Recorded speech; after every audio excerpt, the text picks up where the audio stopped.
Praise the lord. హల్లెలూయా. దేవుని నామానికి స్తోత్రాలు. ఆచరిస్తూ ఉన్న దేవుని వాక్యాన్ని మనం ధ్యానం చేసుకున్నాం.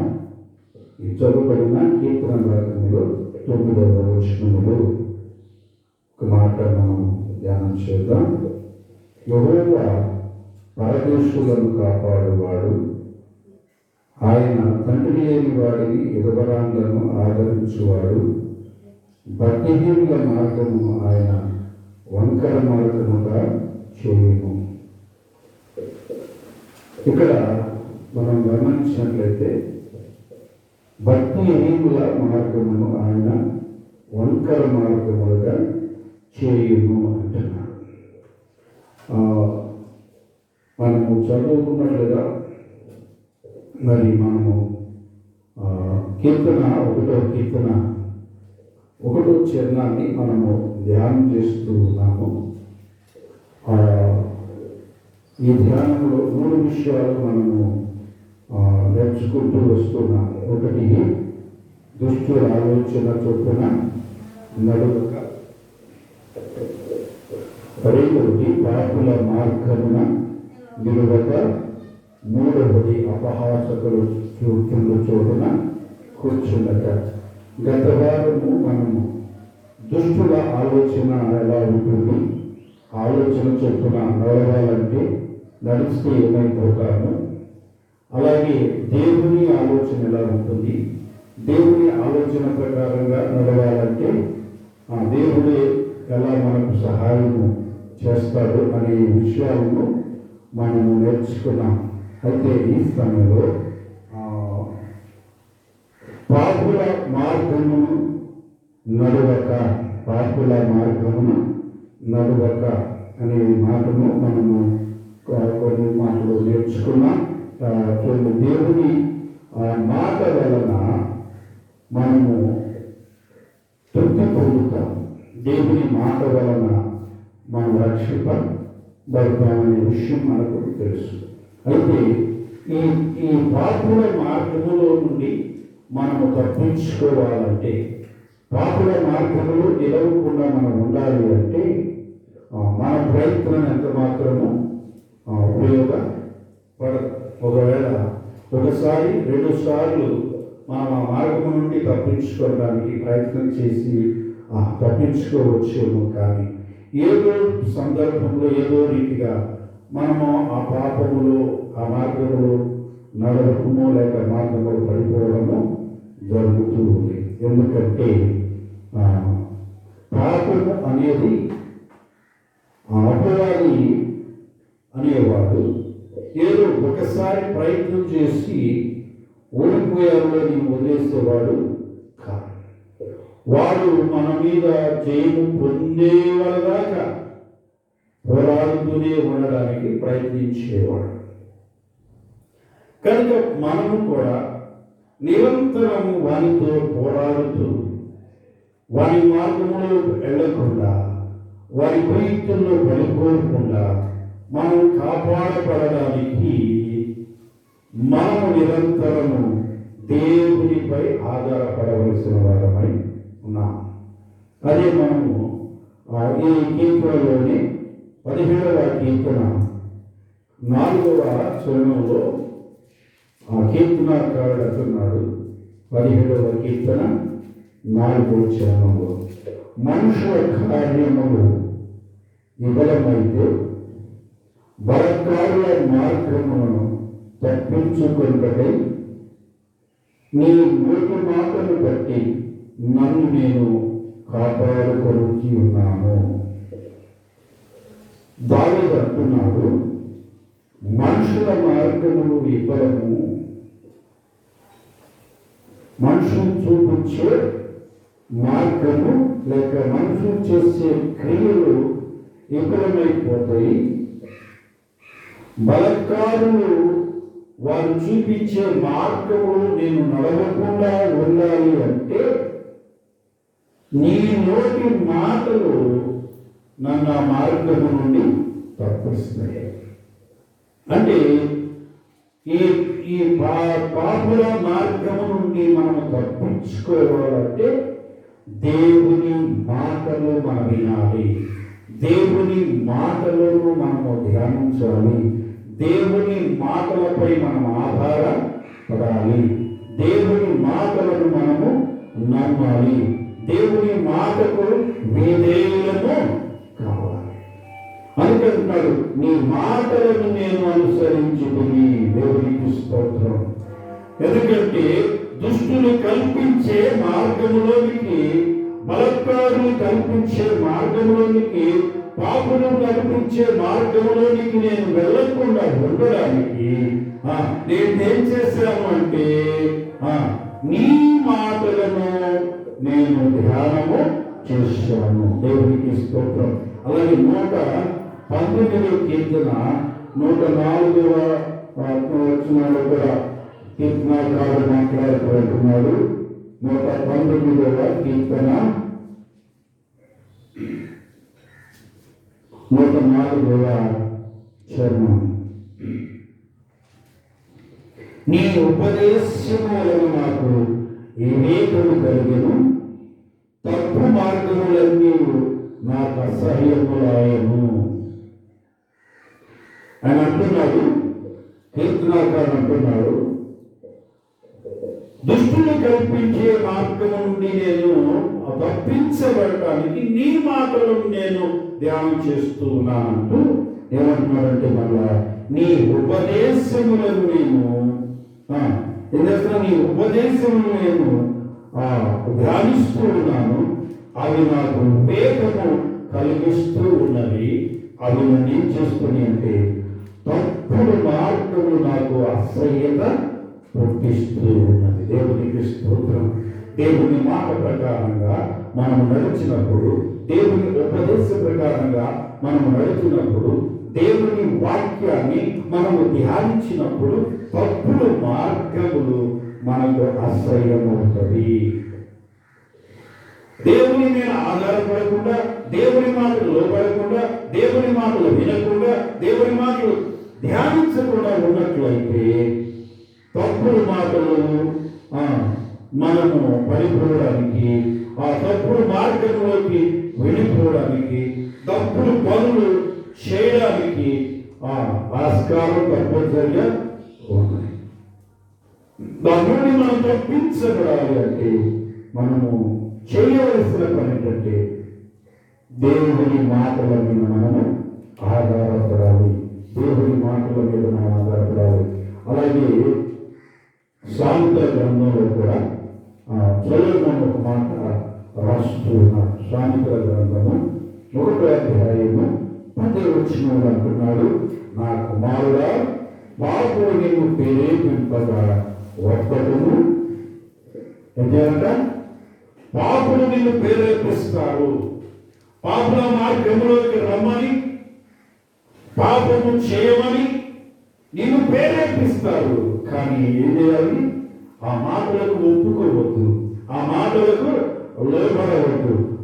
వాళ్ళు ఏమంటారు చూడండి, మాతో కూడా రమ్ము, మనము ప్రాణము తీయటకై వచ్చి ఉందాము, నిర్దోషులైన పట్టుకున్నకు దాగి ఉందాము, పాతాళము మనుషులను మెరుగువేయనట్లుగా వాని జీవనతోనే మెరుగవేయము, సమాధిలోకి దిగువారు మిగబడినట్లు వారు సంపూర్ణ బలంతో ఉండగా మనము వారిని మెరుగవేయము రమ్ము అని వారు చెప్పినప్పుడు ఒప్పటము. పలు విధములైన మంచి సూతులు మాకు దొరుకును, మా ఎరువులను దొరుకుల సున్నితో నింపుకుందాము, నీవు మాతో పాలువారగా ఉండును, మనకందరికీ సంచి ఒకటే ఉంటుందని వారు నీతో చెప్పగలరు. పాపుల మార్గం, పాపులకు ఉపదేశం, దుష్టుల ఉపదేశము ఎలా ఉంటుంది అంటే, దుష్టుల ఉపదేశం ఎలా ఉంటుందంట, రా మనం దోపుడు సొమ్ము తెచ్చుకుందాం, బాగా మంచిగా డబ్బున్న వాడిని కొట్టుదాం, వాడిని కొట్టేద్దాం, నేను కొట్టేద్దాం, వాడిని ఇంకేద్దాం, వాడిని ఇంకేద్దాం. ఒకరితో ఒకరు సమాధానంగా ఉందాము అనే మాటలు రావు. కానీ వాడిని లేపేద్దాం, వాడిని కొట్టేద్దాం, రా వాళ్ళు లేపేస్తే మనకు డబ్బు దొరుకుతుంది, సంచి దొరుకుతుంది, మనకు ఆస్తి దొరుకుతుంది, లేక మనకు పదవి దొరుకుతుంది, మనకు పలుకుబడి దొరుకుతుంది అని దుష్టులు నిన్ను ప్రేరేపించినప్పుడు ఒప్పుకొనటము. దుష్టులు నిన్ను ప్రేరేపించినప్పుడు ఒప్పుకొనవద్దు. ఎందుకంటే అది చాలా భయంకరమైన మార్గము. నా కుమారుడా, నీవు వారి మార్గమును పోకుము, వారి త్రోవల యందు నడవకుండా నీ పాదములను ఎనుకకు తిప్పుకొనుము. దేవుని వాక్యం చెప్తున్నా, నీవు వారి మార్గంలో పోవద్దు. మనం వెళ్ళి కూర్చొని మందాగుదాం, మనం వెళ్ళి కూర్చొని అది చేద్దాం, ఇది చేద్దాం, కాసేపు కాలక్షేపానికి ఆడుకుందాం, కాలక్షేపానికి తెచ్చుకొని తిందాం, ఇది తెచ్చుకొని తిందాం, లేకపోతే వాటి కొడదాం, ఇది కొడదాం. ఇలాగ పాపులను ప్రేరేపించినప్పుడు వారి మార్గంలో నడవకము. ఎందుకంటే కీడు చేయుటకై వారి పాదములు పరిగెత్తును, నరహత్య చేయుటకై వారు త్వరపడుదురు, పక్షి చూచుతుండగా వాళ్ళ వ్యర్థము, వారు స్వనాశనమునకే పొంచి ఉందురు, తమను తామే పట్టుకున్నకై దాగి ఉందురు. ఆశాపాతులందరూ అందరికీ అట్టిది, దాన్ని స్వీకరించు వారి ప్రాణము అది తీయును. దేన్నైతే ఆ పాపులు ప్రేరేపిస్తూ ఉంటారో, ఏదైతే పాపులు చేయాలి అనుకుంటారో అదే వారి ప్రాణమును తీస్తున్నారు. అందుకే ఆ ప్రభు కూడా చెప్పాడు, కత్తి పట్టుకున్నవాడు కత్తితోనే మరణిస్తాడు. కత్తి పట్టుకునేవాడు కత్తితోనే మరణిస్తాడు. పాపము చేయవాడు పాపములోనే మరణిస్తాడు. కనుక పాపము నుండి విడుదల పొందడానికి, ఆ దుష్ట ఆలోచన నుంచి మనం బయటపడటానికి ఒకటి ఆయన ఉపదేశమును మనము అంగీకరించాలి, ఆయన మాటకు మనము ఒప్పుకోవాలి. ఇంకొక పాపుడైన వారు మనలను లోపరుచుకోవడానికి, మన చేత పాపము చేయించడానికి వారు ప్రయత్నాలు చేస్తారంట. చూడండి, అదే సామెతల గ్రంథం 16వ అధ్యాయము 29వ వచనం. 16వ అధ్యాయం 29వ వచనంలో అంటున్నారు, చూడండి, బలత్కారుడు తన పొరుగువారిని లాలన చేయును, కాని మార్గములో వారిని నడిపించును. ఏం చేస్తారంటే లాలన మాటలు చెప్తారంట.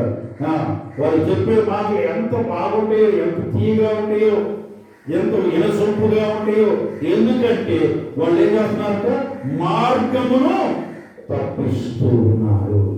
నీవు వెళ్తున్న మంచి మార్గమును తప్పిస్తూ ఉన్నారు.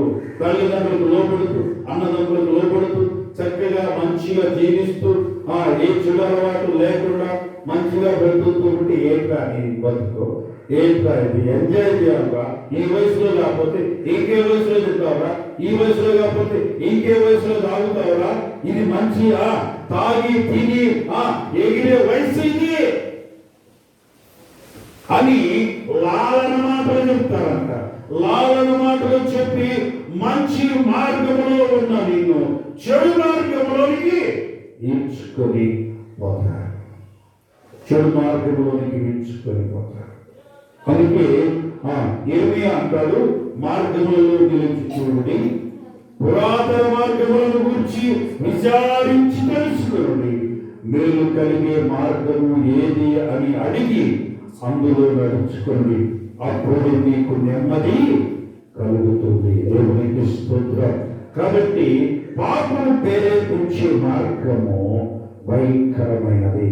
పాపను ప్రేరేపించే మార్గము అది మన ప్రాణమును తీస్తుంది, మన ప్రాణమును తీస్తుంది. కనుక పాపల ప్రేరేపించే మార్గములు మనం నడవకూడదు. 19వ వచనంలో కూడా అన్నట్టు, గర్విష్ఠులతో దోపుడు చూపు పంచుకుంటూ కంటే దీన మనస్సు కలిగి దేవుడితో పొత్తు చేయుట మేలు. మనం చేసి అది దోసుకొచ్చి ఇది దోసుకొచ్చి మనకు కావాల్సినంత వచ్చింది పంచుకుందాం, జీవితాన్ని ఎంజాయ్ చేద్దాం, ఈ జీవితంలో స్థిరపడిపోతాం వా అని చెప్పి పిలిచి వారు కలిసిపోయి వారితో దోపుడు సొమ్ము దోసుకొచ్చుకొని దాన్ని పంచుకొని కంటే కూడా దీనులతో కలిసి జీవించడం లేదంట. పాపుల జీవితంలో, పాపులు చేయని మార్గంలో, పాపులు ప్రేరేపణలు తెచ్చుకున్నది అది ముసిరి పండంతా చేదుగా ఉంటుందంట. కానీ యథార్థంగా మనము కారంతో తినము, అది అమృతములాగా ఉంటుంది మనకు. పాపులు ప్రేరేపించగా మేము మాట మనం పాపులు ప్రేరేపించగా ఒప్పుకోవడము అనే మాటను మనం ధ్యానిస్తూ ఉన్నప్పుడు ఆ మాట మనము చదువుతూ ఉన్నప్పుడు నాకు ఒక విషయం గుర్తొచ్చి అదేంటంటే యేసేపు జీవితం. యేసేపు జీవితం, ఆ యేసేపు జీవితాన్ని మనం చూసినట్లయితే ఆ పోతీఫరు భార్య యేసేపు జీవితమును పాడు చేయాలని మొదట ఆయన లోపరుచుకోవడానికి ప్రయత్నము చేసింది. ప్రతిరోజు మాట్లాడేదంట, అదే లాలన మాటలతో వారు లోపరుచుకుంటారు అని. ఆ లాలన మాటలు చెప్పి లోపరుచుకోవడానికి ప్రతిరోజు మాట్లాడుతూ ఉండేదంట, ప్రతిరోజు మాట్లాడేదంట. అయితే యేసేపు ఏం చేశాడు? ఎప్పుడు ఆ మాటలకు చెవి ఇవ్వలేదు, ఎప్పుడు ఆ మాటలకు లోపడలేదు. ఎప్పుడు సమయం దొరికితే అప్పుడు ఈ పాపములకు ప్రేరేపించేవారు ఏం చేస్తారంటే ఎక్కువ శాతం పాపములకు ప్రేరేపించేవారు ఎక్కడ దొరుకుతాడు, ఎప్పుడు దొరుకుతాడు, ఎలా దొరుకుతాడని ఎప్పుడు ఎదురు చూస్తూ కాసుకొని ఉంటారు. ఎక్కడ సమయం దొరికితే అక్కడ వారిని పాపంలో పడేయడానికి, వారిని నాశనం చేయడానికి, నాశనానికి నడిపించడానికి, మంచి మార్గంలో తప్పించి తప్పుడు మార్గంలోకి తీసుకెళ్ళడానికి ప్రయత్నము చేస్తూ ఉంటారు. అందుకని సామెతల గ్రంథంలో సొలొమోను అంటాడు, జారా స్త్రీ ఉండు సందుకు నువ్వు వెళ్ళొద్దు అంటాడు. ఆ బజార్లో జారా స్త్రీ ఉందంటేనట ఆ ప్రాంతానికి నువ్వు వెళ్ళొద్దు, ఆ బజారే మానేసేయమని చెప్పాడు. దేవునికి స్తోత్రం, హల్లెలూయా. ఎందుకంటే అదంట లాలన మాటలు చెప్పుకుందట, లాలన మాటలతో లోపరుచుకోవడానికి ప్రయత్నం చేస్తుందట. అందుకని వారు లాలన మాటలతో లోపరుచుకోవడానికి ప్రయత్నిస్తారు కనుక నీవు ఆ మాటలకు ఒప్పుకోనవద్దట. యేసేపు జీవితం చూస్తే నిజంగా ఆ మాటలకైనా లోపడలేదు.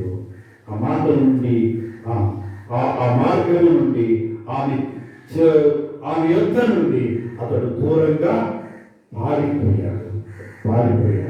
ఇక్కడ ఒక చిన్న విషయం మనం గమనించాలి.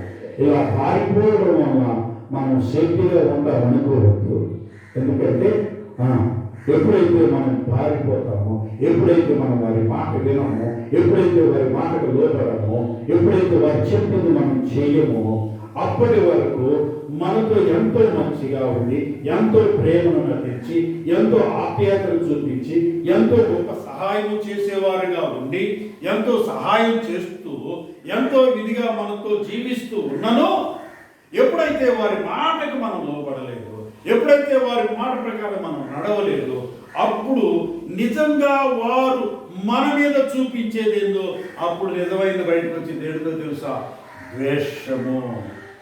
ద్వేషము బయటకు వచ్చింది, అసూయ బయటకు వచ్చింది. అది ఎంత భయంకరంగా, ఎంత క్రూరంగా ఉంటుందంటే అది ప్రాణము తీసేంతగా. ఈ పోతీఫరు భార్య యేసేపుతో ప్రతిరోజు ప్రేమగా మాట్లాడేది, లాలనగా మాట్లాడేది, లోపరుచుకునేలాగా మాట్లాడేది, ఎంతో ఆప్యాయత చూపించేది, ఎంతో ప్రేమనలక పోసేది. కానీ యేసేపు ఆ మాటకు ఒప్పుకోకుండా ఆమె యొద్ద నుండి పారిపోయినప్పుడు ఆమె అసలు నిజ స్వరూపము బయటపడింది. ఏంటంట? ఆమె అతని ప్రాణమునకు ముప్పు కలుగజేసింది. వాళ్ళ స్నేహితులుగా ఉంటున్నారు, చాలా మంది స్నేహితులుగా ఉన్నారు, చాలా మంది ప్రేమికులుగా ఉంటున్నారు. ఒకడు చూడండి, నేను నిన్ను ప్రేమిస్తున్నాను అని ఒక అమ్మాయితో చెప్తాడు, నేను నిన్ను ప్రేమిస్తున్నాను అని ఒక అమ్మాయితో చెప్తాడు. ఆ అమ్మాయి ఒప్పుకోకపోతే వీడి దగ్గర ఉన్న ప్రేమ నిజంగా, వీడు నిజంగా ప్రేమిస్తున్నాడా? ప్రేమిస్తే ఏం చేయాలి? ప్రేమిస్తే ఏం చేయాలి? ఏం చేయాలి ప్రేమిస్తే? దేవుడి ప్రేమను గురించి యోహాను మాట్లాడుతూ అంటాడు,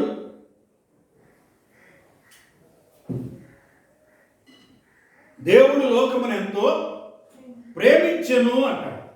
దేవుడు లోకం ఏం చేశాడంట? ఎంతో ప్రేమించాడు. కానీ లోకం ఏం చేసిందంట? లోకం ఏం చేసింది? దేవుని దృష్టికి దేవుని మాటకు లోబడక, దేవుని చిత్తానికి లోబడక, దేవుని ఎదుట తమ మార్గమును చెరిపివేసుకున్నట్ట. దేవుడేవుని లోకాన్ని ప్రేమిస్తున్నాడు, లోకం దేవుని ప్రేమించకుండా దేవుని ఎదుట నుండి తమ మార్గమును చెరిపివేసుకుంది. ఇప్పుడు దేవుడు ఏం చేయాలి? దేవుడు ఏం చేయాలి? దేవుని స్వభావాన్ని గమనించండి. దేవుడు లోకాన్ని ప్రేమించాడు, చెడిపోయిన లోకాన్ని, చెడిపోయి తన మార్గం చెరిపివేసుకున్న లోకాన్ని, దేవునికి దూరంగా వెళ్ళిపోయిన లోకములో ఉన్న ప్రజలను ప్రేమించి ఏం చేశాట? తన అద్వితీయ కుమారుని అప్పగించాడు. దేవునికి స్తోత్రం. అది ప్రేమ అంటే. ప్రేమ అంటే త్యాగం చేసేది. ప్రేమ అంటే అవతల వాడు ఇష్టపడకపోతే ప్రాణాలు తీసేది కాదు. అది ప్రేమ కాదు, దాని వ్యామోహం అంటారు. ఆ వ్యామోహము కళ్ళకు గుడ్డితనం కలుగజేసి, ఆ వ్యామోహం కళ్ళకు గుడ్డితనం కలుగజేసి మనిషిని ఆ వ్యామోహంలోనికి లాగడానికి ప్రయత్నం చేస్తాడు. రాని పక్షంలో ఆ మనిషిని చంపడానికి ప్రయత్నిస్తారు. ఇది ఇప్పుడు ఇది లోకంలో ప్రేమ ప్రేమ ప్రేమ ప్రేమ ప్రేమ అంటున్నారు. ఇది ప్రేమ కాదు, ఇది ప్రేమ కాదు, కామముతో కూడిన వాంఛ. ఇది వాంఛ. ప్రేమ అనేది త్యాగాన్ని కోరుకుంటుందే కానీ ప్రేమ అనేది ప్రాణహానిని ఎప్పుడు కోరుకోదు, ఎప్పుడు కోరుకోదు. దేవుడు ఆయన లోకమును ప్రేమించి ఏం చేశాడంట? తన అద్వితీయ కుమారుని లోకానికి పంపించాడు. ఎందుకు పంపించాడు? ఎందుకు పంపించాడు? ఈ లోకంలో రాజ్యం వెళ్ళడానికి పంపించాడా? ఈ లోకంలో ఆయన మాట విన్న వాళ్ళందరినీ నాశనం చేయడానికి పంపించాడా? కాదు. ఎందుకు వచ్చాడు? ఎందుకు పంపించాడ? నశించిపోయిన ప్రజలను, దేవుని మార్గము నుండి తప్పిపోయి వారి మార్గంలో చెరిపివేసుకొని నాశన మార్గంలోకి వెళుతున్న, నశించిపోతున్న ప్రజలను రక్షించుట కొరకు తన ప్రాణమును అర్పించమని తండ్రి తన కుమారుని పంపించాడు. దేవునికి స్తోత్రం. దీనిలో ప్రేమ ఉన్నది అంటాడు యోహాను. హల్లెలూయా. దీనిలో ప్రేమ ఉందంట. తన కుమారుని ప్రాణ త్యాగం కొరకు పంపించిన దేవుని యొక్క ఆ దేవుని ఆలోచనలో, దేవుని చిత్తములో, దేవుని నడవడికలో ఏముందట? ప్రేమ. అది ప్రేమ అంటే. అది ప్రేమ అంటే. ప్రేమ అంటే నేను ప్రేమిస్తున్నానని ఎప్పుడబడతాం, ఎనకపోతే క్యాషులు పోయటం, నేను ప్రేమిస్తున్నానని ఎప్పుడబడతాం, ఎనకపోతే కత్తులతో కోసేయటం, ప్రాణాలు తీసేయటం. ఇది కాదు ప్రేమ. ఇది కాదు ప్రేమ. ఆమె ఎప్పుడబడింది? నేను ప్రేమిస్తున్నాను ప్రేమిస్తున్నాను ఎప్పుడబడింది? లాభన మాటలు చెప్పింది. ఆ మాటలకు లోపడినప్పుడు యేసేపును చంపటానికి పన్నాగం పన్నింది. అయితే దేవుడు ఆ యేసేపును ఆ పరిస్థితి నుంచి కాపాడాడు. దేవునికి స్తోత్రం. అయితే ఒకటి, ఎప్పుడైతే మనం ఆ మార్గంలోకి వెళ్ళామో అప్పుడు దుష్టుడు మనం నాశనం చేయాలని ప్రయత్నిస్తారు, కానీ దుష్టుని చేతిలో నుండి మనం దేవుడు కాపాడుతాడు. హల్లెలూయా. దుష్టుని చేతిలో పడకుండా దేవుడు మనలను కాపాడుతాడు. ఏ దేశములో అతడు నేరస్తుడుగా నిరూపించబడ్డాడు, ఏ దేశంలో అతడు నేరస్తుడని చెరసాలలో వేయబడ్డాడు, ఏ దేశంలో అతడు ఒక ఖైదీగా పిలువబడ్డాడు, ఏ దేశంలో అతడు బానిసగా ఉంచబడ్డాడు, ఆ దేశంలోనే రాజు తర్వాత రాజుగా పరిపాలించేవాడయ్యాడు. దేవునికి స్తోత్రం. హల్లెలూయా. కాబట్టి దుష్టుల ఆలోచన చొప్పున నడవక పాపుల మార్గంలో నిలవకుండా ఉంటే యేసేపు ఎలాగా పాప మార్గంలో నిలవకుండా పారిపోయాడు. ఆ పారిపోవడం ద్వారా ఆ దేశంలో అతడు అధికారి అయ్యాడు. దేవుడు ఒక బానిసగా, ఒక నేరస్తుడిగా, ఒక చెరసాలలో ఉంచబడిన వాడుగా వెళ్ళిపోయిన యేసేపు చరిత్ర చూసుకుంటే, యేసేపుని కనుక చూస్తే ఇక చరిత్ర లేదు అతనికి. బానిసగా అమ్మబడినప్పుడు అనుకుని ఉంటారు, ఇక నా బ్రతుకంతా బానిసత్వంలో పోవటమే. ఎందుకంటే ఆ బానిసగా నేను అమ్మబడ్డాను, అమ్మబడిన సొమ్మును నేను తిరిగి నా తరఫున చెల్లించే వాళ్ళు ఎవరు లేదు కనుక నా జీవితం ఇక ఆ బానిసత్వం నుంచి విడుదల పొందదనుకున్నాడు. కానీ ఆ ఏ ఇంటికైతే అతడు బానిసగా వచ్చాడు, ఆ ఇంటిని పరిపాలించే పరిపాలకుడుగా దేవుడు చేశాడు. దేవునికి స్తోత్రం. ఆ ఇంట్లో ఆయనను క్రోధంగా లేచి చెరసాలకు తీసుకెళ్తే, ఏ చెరసాలలో అతడు నేరస్తుడుగా ఆయన ఆ చెరసాలకు వెళ్ళాడు, ఆ చెరసాలలో ఉన్న ఖైదీలందరిపై అధికారిగా దేవుడు నియమించాడు. దేవునికి స్తోత్రం. అతడు చేయనదంతా యెహోవా సఫలము చేయించు వచ్చెను అనే మాటలు ఉంటాయి. ఎంత గొప్ప సంగతి! అతడు చేసే ప్రతి పని దేవుడు సఫలము చేసుకుంటూ వచ్చాడంట. సఫలము చేసుకుంటూ రావడమే కాదు, ఆ చెరసాలలో ఉన్నప్పుడు నాకు జామీన్ ఇస్తారు, నా తరపున ఎవరు మాట్లాడతారు, ఎలా నేను ఈ యొక్క ఖైదీ నుంచి విడుదల పొందుతాను, నా జీవితాంతం ఇలా చెరసాలలో చనిపోవాల్సింది అనుకుని రోజు యేసేపు. కానీ దేవుడు చెరసాలలో ఉన్న యేసేపును దేశాన్ని పరిపాలించేవాడిగా చేశాడు. దేవునికి స్తోత్రం. హల్లెలూయా. కారణం ఏంటో తెలుసా? దేవుడు చెప్పిన మాట ప్రకారంగా నడుచుకోవాలి. దుష్టుల ఆలోచన చొప్పున నడవద్దు, పాపుల మార్గమున నిలవద్దు, అపహాసకులు కూర్చున్న చోటున కూర్చుండవద్దు అని దేవుని మాటలు ధ్యానిస్తూ జీవించాలని చెప్పిన దేవుని మాటకు విధేయులవ్వడం వల్ల శోధనలు వచ్చినాయి, శ్రమలు వచ్చినాయి, కష్టాలు వచ్చినాయి, గుంటపాలయ్యాడు, తర్వాత అమ్మబడ్డాడు, బానిస అయ్యాడు, ఖైదీ అయ్యాడు, చివరికి తిరిగి ఐగుప్తు దేశములకు అధికారి అయ్యాడు. కాబట్టి ఈ వాక్యాన్ని బట్టి మనం నేర్చుకునేది ఏంటంటే, ఆ ఆలోచనలో పడితే, ఆ మార్గంలో నడిస్తే, ఆ లాలన మాట చెప్పి అదంట ఈడ్చుకొని పోద్దంట. ఎక్కడికి? అమ్ము తన హృదయమును చీల్చున్నట్లుగా చేర్చబడి వరకు వాడు దాని వెంట పోగును అని ఉండదు.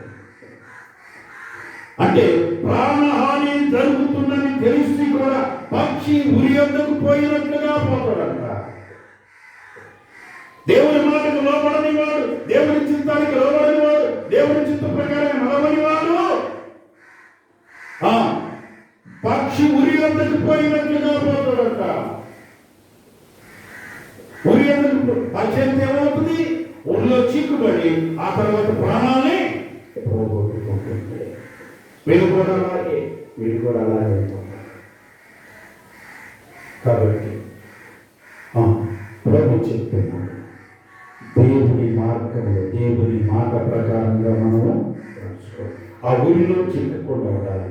అపవాది ఊరిలో చిక్కకుండా ఉండాలంటే, పాపుల ఆలోచనలో చిక్కుబడి ఉండకుండా ఉండాలంటే, ఆ దుర్మార్గులు పన్నాగంలో పడిపోకుండా ఉండాలంటే మనకు ఒకటే మార్గం, ఆయన ఉపదేశమును అంగీకరించి, ఆయన చిత్తానికి లోబడి, ఆయన మాటలకు విధేయులమై, ఆయన మాటకు లోబడి, ఆయన సన్నిధిలో మనం నడిచినప్పుడు ఆయన మనలను ఉన్నత స్థానం.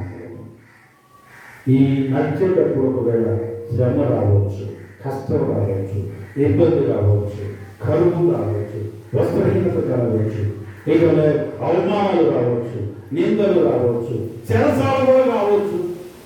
అయినా భయపడాల్సిన లేదు.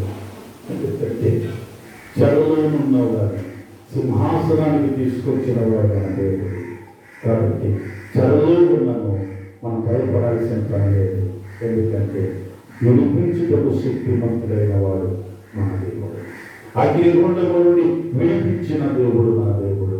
చెరసాల నుండి విడిపించిన దేవుడు మన దేవుడు. సింహాల బోలు నుండి విడిపించిన వాడు మన దేవుడు. శాపగర్భముల నుండి విడిపించిన వాడు మన దేవుడు. సముద్రములో మునిగిపోయేవాడిని లేపిన వాడు మన దేవుడు. కాబట్టి ఆ దేవునిపై విశ్వాసం ఉంచి, ఆ దేవుని మాటలకు మనం లోబడి జీవించినట్లయితే పాపుల మార్గములు నడవకుండా దేవుని మార్గములు, అందుకని అంటారు ఆయన ఏర్పాటు చేస్తున్న మార్గములు, ఆయన ఉపదేశ మార్గములు. ఆయన మార్గం ఏంటంట? యేసే. దేవుని మార్గం ఏంటంటే యేసే. ఆయన అంటున్నాడు, నేనే మార్గమును సత్యమును జీవమునయ్యన్నా.